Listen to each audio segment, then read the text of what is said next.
देखो, सबसे सरल,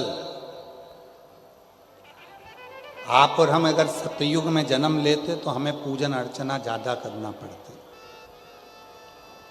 आप और हम त्रेता में जन्म लेते तो हमें तप साधना ज्यादा करना पड़ता।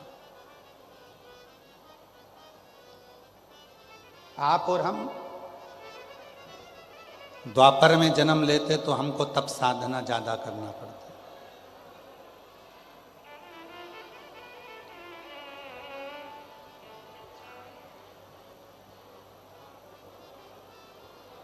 तब साधना ज्यादा करना पड़ता।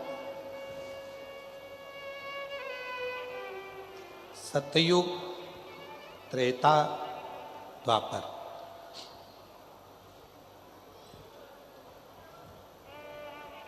यज्ञ करो, अनुष्ठान करो, जप करो, साधना करो, व्रत करो, पर यदि आज आप और हम कलयुग में जन्म लिए हैं तो ना हमको बहुत यज्ञ करने की जरूरत पड़ेगी, ना हमें बहुत साधना करने की जरूरत पड़ेगी, ना हमको ज़्यादा तप करने की जरूरत पड़ेगी, ना हमको ज़्यादा व्रत करने की जरूरत पड़ेगी।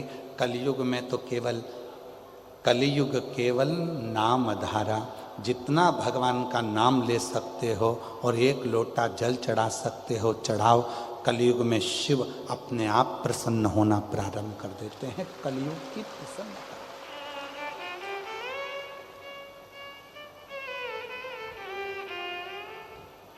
बहुत कुछ नहीं।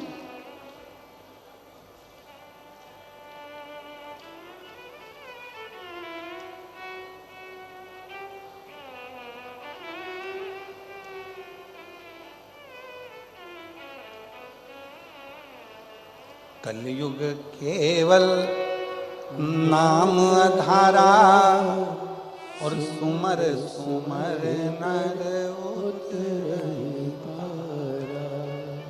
मंगल भवन अमंगल हारी, द्रवहु सुदशरथ अजर बिहारी। इस कली काल में भगवान शंकर का जितना उच्चारण करो, जब बहुत हार जाओ, बहुत चिंता में पड़ जाओ, बहुत टेंशन में पड़ जाओ, तब श्री शिवाय नमस्तुभ्यम उच्चारण करो, जपो जपो।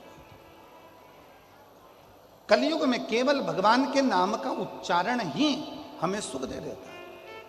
कितना सुंदर कहा है शिव महापुराण में, सतयुग में भगवान शंकर को रिझाने के लिए माणिक के, हीरे के, रतन के शिवलिंग की जरूरत पड़ती थी, शिवलिंग की पूजन करना होती थी। त्रेता में सोने के शिवलिंग की पूजन होती थी, द्वापर में पारे के शिवलिंग की पूजन होती थी, और कलयुग में केवल मट्टी के शिवलिंग की पूजन करके मनुष्य अपने कार्य को सफल कर सकता। मट्टी IVF करवाया गया तो भी संतान नहीं हुई।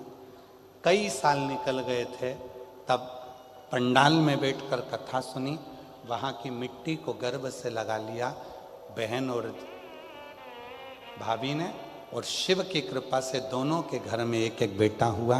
ये शिव की कृपा, ये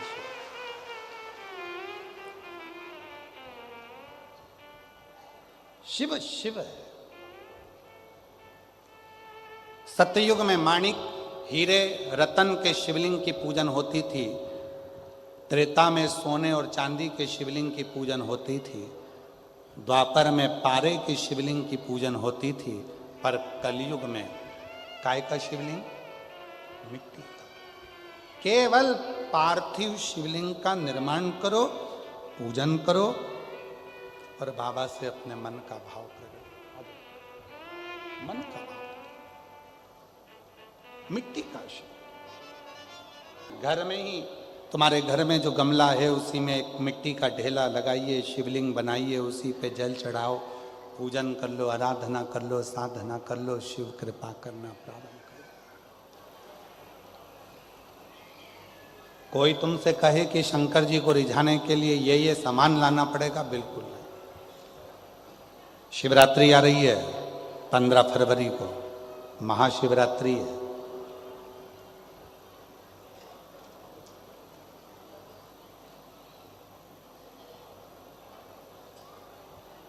कितना भी विशाल रोग है शरीर में, कितना भी, भले डॉक्टर जवाब दे दिए कि ये रोग, और हमने फिर निवेदन करेंगे, डॉक्टर शिव का रूप है। हम डॉक्टर को शंकर कहते हैं। शरीर में रोग हो तो सबसे पहले डॉक्टर के पास जाओ, क्योंकि डॉक्टर शंकर का एक रूप माना गया, महामृत्युंजय का स्वरूप डॉक्टर को मानते हैं। तो जांच का बोले जांच कराओ, दवाइयां का बोले दवाइयां खाओ। फिर भी अगर दवाई ना लगे तो महाशिवरात्रि जो 15 फरवरी को आ रही है, एक बेर, बेर को क्या बोलते तुम्हारे डबरा में? बेर, बोर क्या बोलते? जम के तो बोलो, वो खाने वाला बेर बोलते ना। एक बेर शिवजी के शिवलिंग पर 2 सेकंड के लिए उसको शिवलिंग पर चढ़ा दीजिए, पंचाक्षर मंत्र का जाप करिए नमः शिवाय, या षडाक्षर मंत्र का जाप करिए ओम नमः शिवाय, या श्री शिवाय नमस्तुभ्यम का जाप करिए। बाबा को प्रार्थना करिए, बाबा सुना है भृंगी ने, श्रृंगी ने, नंदी ने, माँ पार्वती जी ने और 64 योगिनियों ने आपकी आराधना इस कांटे में जन्मे हुए बेर से करी है। बाबा तू सबके दुख मिटाता है, मेरे भी शरीर का रोग समाप्त करना। बेर चढ़ा के उसी बेर को प्रदोष काल के समय पर, शाम के समय पर थोड़ा सा उसको खाना, और बन सके तो पूरा खा लेना, गुठली फेंक देना, नहीं खाते बने तो थोड़ा सा खाना। 15 दिन 20 दिन बाद वापिस डॉक्टर से कहकर जांच करवाना, जो रोग था धीरे धीरे समाप्ति की ओर आना प्रारंभ हो। एक बेर में वो फल होता है, एक बेर में वो फल होता है। चर्म रोग हो गया, चमड़ी सफेद पड़ने लगी, शरीर में चिट्टे पड़ने लगे, पूरा शरीर बेकार होने लगा, या परिवार में कहीं ना कहीं किसी ना किसी रूप में कोई आपका धन लेकर चले गया, धन नहीं दे रहा, बहुत प्रयास कर लिया, खा गया, कहीं चले गया, नहीं दे रहा। गेहूं की एक बाली भगवान देव अधिदेव महादेव को महाशिवरात्रि के दिन समर्पित करिए। उसी बाली को अगर धन लेकर कोई व्यक्ति, बाली का एक नियम है, बाली देखिए आप लोगों ने गेहूं की बाली का नियम है, कपड़े में अगर उसको डाला जाता है तो वो बाली उल्टी चलती है, ऊपर की ओर चढ़ती है। उसी तरह जो शिवजी पे बाली चढ़ाई जाती है, उसी बाली को लेकर घर के मेन दरवाजे पर, मुख्य दरवाजे पर, अंदर जहां हम प्रवेश करते हैं उस पर कहीं पर भी उसको रख दीजिए। वो कैसा भी धन तुम्हारा कोई लेकर चले गया हो, उसके बाप को भी लाकर वापस देना पड़ता है, वो धन लाकर वापस देता ही है। उसका पिता भी लाएगा, कैसे भी लाएगा, पर वो धन को लाकर देगा, कैसे भी लाए। उसको बेचे नहीं, उसके अंदर, उसके भीतर से उसको बहुत बहुत बहुत तकलीफ होती है, उसको लाना पड़ता है। वो बाली वापिस खींच कर ले आता, उसके पिता को भी लाकर देना। गए हुई संपदा, वैभव, धन, महाराज एक बाली शिव को समर्पित करी जाए। हम तो यहाँ तक कहेंगे मेरी जीजियों से, अगर तुम्हारे घर में वंश नहीं बढ़ रहा, संतान नहीं है, औलाद नहीं है, 20-20, 25-25 साल हो गए, 23 साल, 30 साल भी अगर हो गए हैं, तो प्रत्येक महीने शिवरात्रि आती है, हर महीने की शिवरात्रि पर गेहूं का एक दाना शिव को समर्पित कर कर प्रदोष काल में उस दाने को लेकर आओ, और रात्रि को सोने से पहले उस दाने को खाना प्रारंभ करो। मेरा बाबा चाहेगा तो तुम्हारी गोदी में संतान जरूर देगा, वंश देगा। शिव की उदाहरण, शंकर की कृपा, शिव की उदारता, शंकर की भक्ति, अविरल भक्ति हमें सुख देती, आनंद देती। एक पार्थिव शिवलिंग का निर्माण, हम सतयुग में नहीं है, हम सतयुग में नहीं है कि हमें हीरे के शिवलिंग बनाना पड़े, माणिक शिवलिंग बनाना पड़े, रतन के शिवलिंग बनाना पड़े। ना हम त्रेता में कि हमें सोने के और चांदी के शिवलिंग बनाना पड़े, ना हम द्वापर में हैं कि हम पारत का शिवलिंग बनाए। हम तो कलयुग में हैं, और कलयुग में भोलेनाथ जी की भक्ति का सबसे सुंदर तरीका है पार्थिव शिवलिंग का पूजन करो। यदि पार्थिव नहीं भी बना सकते तो एक लोटा, सृष्टि रचना का थोड़ा सा अहम आ गया, जिसको स्वयं भगवान शंकर ने काल भैरव को प्रकट कर कर ब्रह्मा जी का शीश कटा, और कटे हुए शीश से बट वृक्ष उत्पन्न हुआ, जिस बट वृक्ष के नीचे स्वयं देवाधिदेव महादेव विराजमान हुए, और शिव जी का नाम बटकेश्वर महादेव पड़ा। बोल बटकेश्वर महादेव।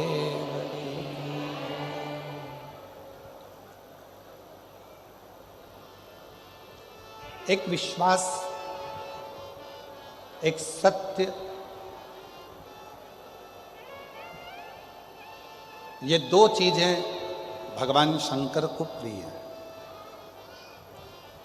ब्रह्मा जी ने झूठ बोल दिया था, इसलिए ब्रह्मा जी का सिर कटा।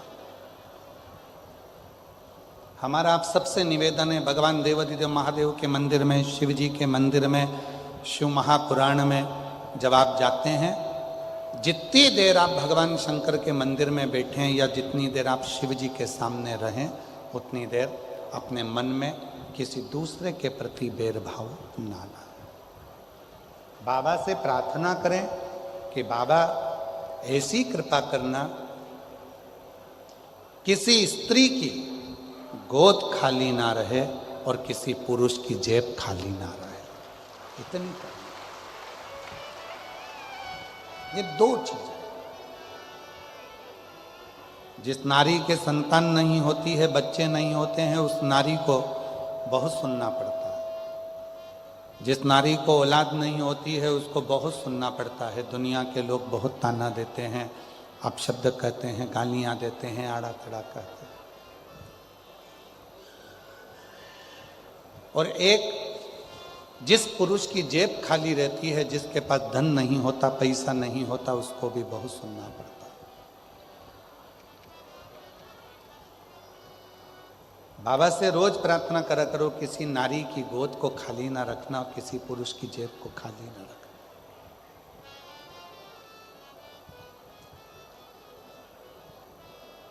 शिव जी ने ब्रह्मा जी के सिर को बड़ का पेड़ बना दिया, और उसके नीचे शिव जी विराजमान, बटकेश्वर। जब आप लोग कुबेरेश्वर धाम जाएं,